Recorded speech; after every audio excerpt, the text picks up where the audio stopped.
So our next reader is Mariel Hemingway. She's an author, speaker, health advocate, and Golden Globe nominated actress who grew up in Ketchum. Her memoirs include Invisible Girl, Out Came the Sun, and Finding My Balance. She's also the author of Running with Nature, Mariel's Kitchen, and Mariel Hemingway's Healthy Living from the Inside Out. Please welcome Mariel Hemingway.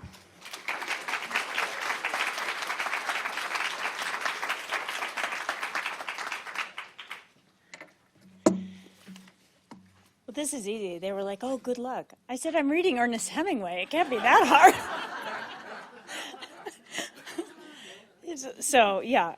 Carter and Jenny said, just read, are you going to read something, one of your favorites? I said, what is it going to be? I thought, well, I'm going to do A Movable Feast because, I'm not going to read the whole thing. We don't have that much time.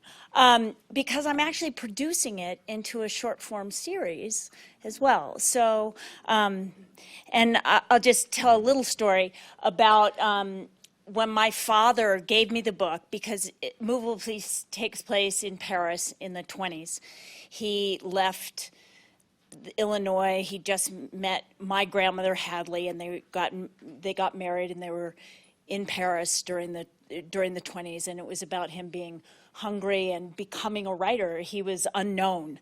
So I think it's such a fascinating story because it's about a man who, he was Joe Smith. He wasn't Ernest Hemingway, like famous author. He was a man who was hungry, living above a butcher shop and strange places all around Paris. And, it was eating in a great restaurant was a unique and wonderful thing for him. So it just, but I'm going to read, this is the end of the book, the very end, and it's very moving, I think.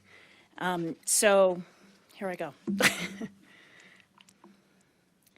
When there were the three of us instead of just the two, it was cold and the weather that finally drove us out of Paris in the wintertime. Alone, there was no problem when you got used to it. I could always go to a cafe to write and could work all morning over a café crème while the waiters cleaned and swept out the cafe and it gradually grew warmer.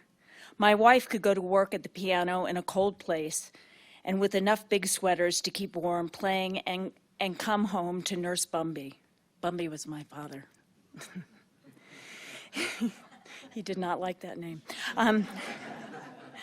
He named our several dogs that. Sorry. Okay, I'll get to the point.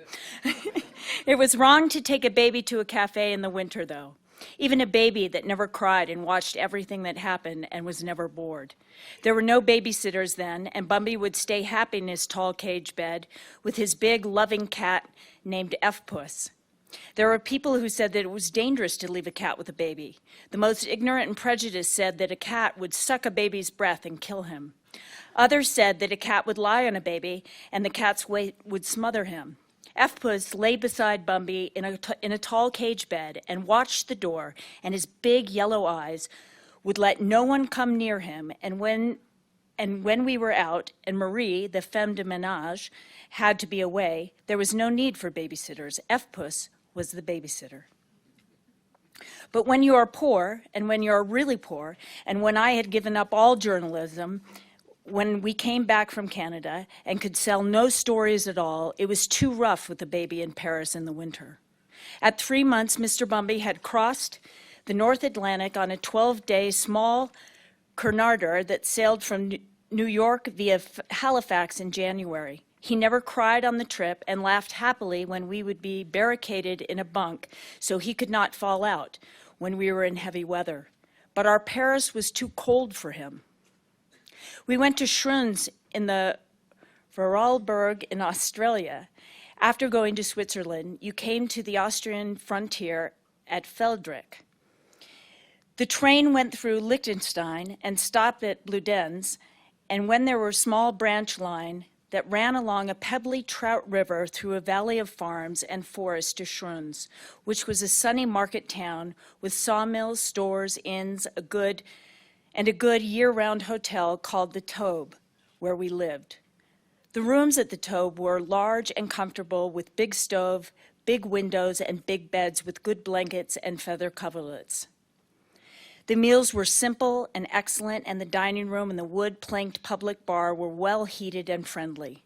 The valley was wide and open, so there was good sun.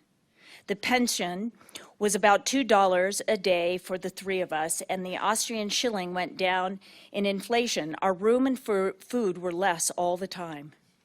There was no desperate inflation and poverty as there had been in Germany. The shilling went up and down, but its longer course was down. There were no ski lifts from Schruns and no funiculars, but there were logging trails and cattle trails that led up different mountain valleys to high mountain country. You climbed on foot carrying your skis, and higher up, where the snow was too deep, you climbed on sealskins that you attached to the bottoms of the skis. At the top of the mountain valleys, there were the big alpine huts for summer climbers where you could sleep and leave payment for any wood you used. In some, you had to pack up your own wood, or if you were going on a long tour in the high mountains and the glaciers, you hired someone to pack wood and supplies with you and established a base. The most famous of these high base huts were the Lindauer hut and the Madlener house and the this is bad. I didn't say these out loud before, sorry. Wiesbadener hut. I'm sure it's Hoot or something. In back of the Taube was a sort of practice slope where you ran through orchards and fields, and there was another good slope behind Schagens across the valley, where there was a beautiful inn with an excellent collection of chamois horns and of walls of the drinking room. On the walls of the drinking room, I'm sorry. It was from behind the lumber village of Schagens. I wish I could show you what that looks like. I'm sure that's not how it's pronounced, which was on the far edge of the valley, that the good skiing went all the way up until you could eventually cross the mountains and get over the Silvretta into the Klosters area. Schruns was a healthy place for Bumby, who had a dark-haired, beautiful girl to take him out in the sun in his sleigh and look after him. And Hadley and I had all the new country to learn, and the new villages, and the people of the town were very friendly. Herr Walter Lent, who was a pioneer high mountain skier and at one time had been a partner with Hans Schneider, the great Alberg skier, making ski waxes for climbing and all snow conditions, was starting a school for alpine skiing, and we both enrolled. Walter Lent's system was to set his pupils off the practice slope as soon as possible and into the high mountains on trips. Skiing was not the way it is now. The spiral fractal had not become common then, and no one could afford a broken leg. There were no ski patrols. Anything you ran down from, you had to climb up. That gave you the legs that were fit to run down with. Walter Lent believed the fun of skiing was to get up into the highest mountain country where there was no one else and where the snow was untracked, and then travel from one high alpine club hut to another over the top passes and glaciers of the Alps. You must not have a binding that could break your leg if you fell. The skis should come off before it broke your leg. What he really loved was unroped glacier skiing, but for that we had to wait until spring when the crevasses were sufficiently covered. Hadley and I loved skiing since we first tried it together in Switzerland and later at Cortina d'Ampezzo in the Dolomites when Bumby was going to be born, and the doctor in Milan had given her permission to continue to ski if I would promise she would not fall down. This took a very careful selection of terrain and of runs and absolutely controlled running. But she had beautifully, wonderfully strong legs and fine control of her skis, and she did not fall. We all knew the different snow conditions, and everyone knew how to run the deep powder snow. We loved the Vorarlberg, and we loved Schruns. We would go there about Thanksgiving time and stay until nearly Easter. There was always skiing, even though Schruns was not high enough for a ski resort, except in the winter of heavy snow. But climbing was fun, and no one minded it in those days. You set a certain pace, well under the speed at which you could climb, and it was easy, and your heart felt good, and you were proud of the weight of your rucksack. Part of the climb up to the Madelernhaus was steep and very tough. But the second time you made that climb, it was easier, and finally you made it easily, and double the weight you carried at first. We were always hungry, and every mealtime was a great event. We drank light or dark beer, and new wines, and wines that were a year old sometimes. The white wines were the best. For other drinks, there was kirsch made in the valley, and schnapps distilled from mountain gentian. Sometimes for dinner, there would be jugged hare with a rich red wine sauce, and sometimes venison with chestnut sauce. We would drink red wine, and these, even though it was more expensive than white wine, and the very best cost 20 cents a liter. Ordinary red wine was much cheaper, and we packed it up in kegs to the Madelernhaus. We had a store of books that Sylvia Beach had let us take for the winter that we could bowl with the people of the town in the alley and gave onto the summer garden of the hotel. Once or twice a week, there was a poker game in the dining room of the hotel with all the windows shuttered and the door locked. Gambling was forbidden in Austria then, and I played with Herr Nels, the hotel keeper. Herr Lent of the Alpine Ski School, a banker of the town, the public prosecutor, and the captain of gendarmerie. It was a stiff game, and they were all good poker players, except Herr Lent played too wildly because the ski school was not making any money. The captain of the gendarmerie would raise his finger to his ear when he would hear the pair of the gendarmes stop outside the door when they made their rounds, and we would be silent until they had gone on. I gotta see, what is my timing? Okay, because I want to get to the very end part, even though this is good. I'm going to get to the end because I don't have as much time. So just cut back a little, in case you don't know this story. My grandmother, Hadley, and Ernest were together for a couple years, but he met a woman named, his second wife, Pauline, in Paris, and he fell in love with her, but he was also in love with Hadley. Interesting. But she sent him away. Hadley sent him away and said, look, if you can take 100 days where you're not with Pauline and still come back to me and say that you don't want to be together, then that's fine. But she gave him 100 days to get over it, but apparently he didn't. When you have two people who love each other, are happy and gay, and really work is being done by one or both of them, people are drawn to them as surely as migrating birds are drawn to night to a powerful beacon. If the two people were as solidly constructed as the beacon there, would be little damage except to the birds. Those who attract people by their happiness and their performance are usually inexperienced. They do not know how to be overrun and how to go away. They do not always learn about the good, the attractive, the charming, the soon beloved, the generous, the understanding rich, who had no bad qualities and who give each day the quality of a festival, and who, when they have passed and taken the nourishment they needed, leave everything deader than the roots of any grass Attila's horse's hooves have ever scoured. The rich came led by the pilot fish. A year before they would never have come. There was no certainty then. The work was as good and the happiness was greater, but no novel had been written, so they could not be sure. They never wasted their time nor their charm on someone that was not sure. Why should they? Picasso was sure, and of course had been before they had ever heard of painting. They were very sure of another painter, many others.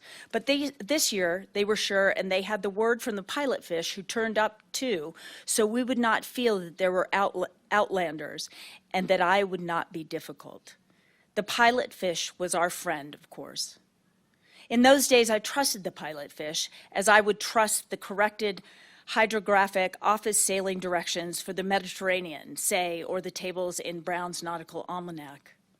Under the charm of these rich, I was as trusting and as stupid as a bird dog who wants to go out with any man with a gun, or a trained pig in a circus who has finally found someone who loves and appreciates him for himself alone.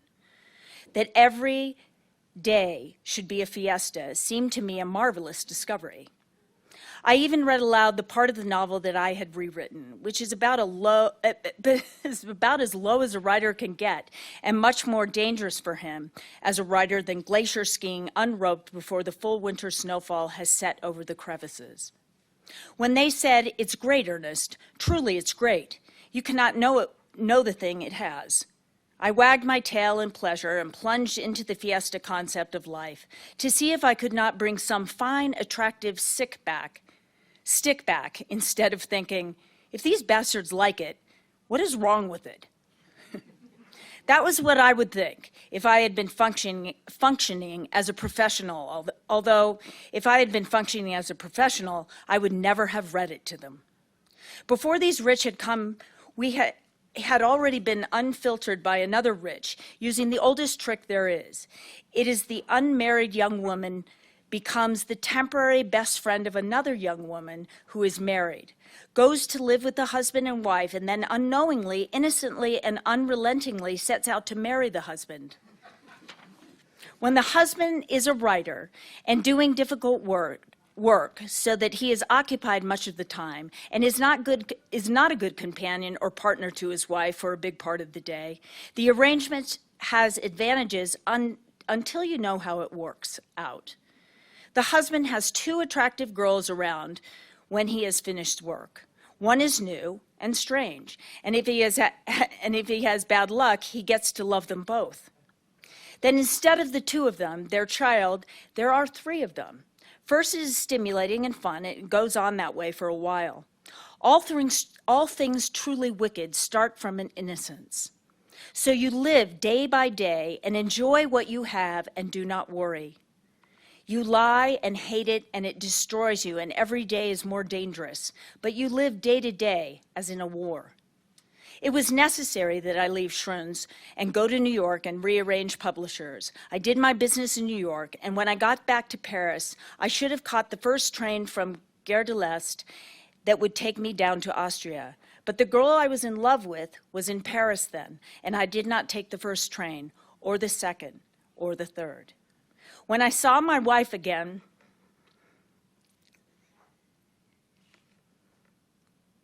standing by the tracks, I don't know why this makes me cry. When I saw my wife again standing by the tracks as the train came in, by the piled logs at the station, I wish I had died before I had ever loved anyone but her. She was smiling, the sun on her lovely face, tanned by the snow and sun, beautifully built, her hair red gold in the sun, grown out all winter awkwardly and beautifully. And Mr. Bumby standing with her, blonde and chunky, with winter cheeks looking like a good Vorarlberg boy. "Oh, Tati," she said, when I was holding her in my arms, "you're back and you made such a fine, successful trip. I love you, and we've missed you so." I loved her, and I loved no one else, and we had a lovely magic time while we were alone. I worked well, and we had great trips, and I thought we were invulnerable again. And it wasn't until we were out of the mountain in late spring and back in Paris that the other things started again. That was the end of the first part of Paris. Paris was never to be the same again, although it was always Paris, and you changed as it changed.